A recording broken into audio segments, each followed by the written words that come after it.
Okey Assalamualaikum. Kita dekat Makam Panglima Lidah Hitam Bapak Seni Silat Lintau di Malaya. Muzium Negara Makam Panglima Lidah Hitam. Dikatakan kita bagi salam. Assalamualaikum. Dikatakan ni Makam Panglima Lidah Hitam Dia berdasarkan cerita orang tempatan, dikatakan Panglima ni kapalnya karam.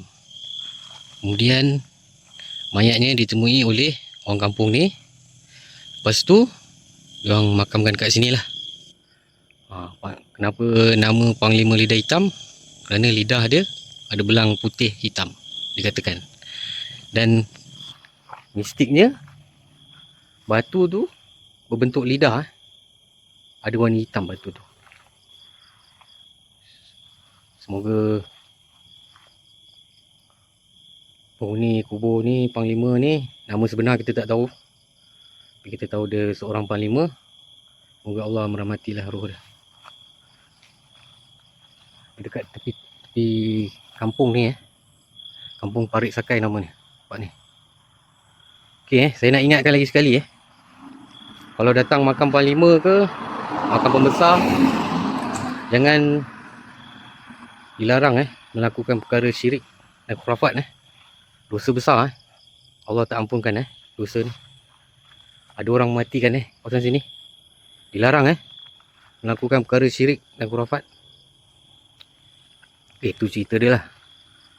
Kapal dia karam. Dan orang kampung sini jumpa mayat Panglima ni lah. Dikatakan mayat tu ada, dia punya lidah. Lidah dia berwarna berbelang hitam putih. Macam kita lidah kita merah kan. Lidah dia berbelang hitam putih. Dia juga dikatakan bapa seni silat lintau di Malaya. Silat lintau ni salah satu cabang silat dekat Malaysia lah. Seperti yang kita tahu ada silat cekak, silat harimau berantai, silat kuntau, silat gayung. Ni salah satulah silat lintau. Lintau ni yang saya tahu daripada Lintau Daro Okey silat lintau ni daripada Nagari Lintau Buo. Negeri di tanah datar Sumatera lah. Dekat dengan Pagar Ruyung kira Minangkabau punya lah. Dipanggil Silat Linto.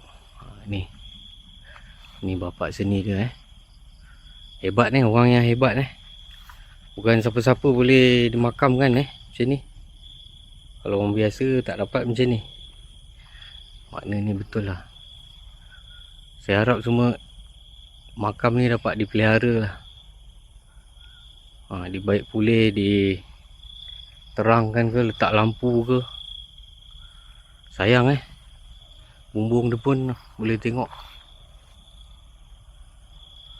Ada muzium negara tapi tengok tu start bocor dah, pecah.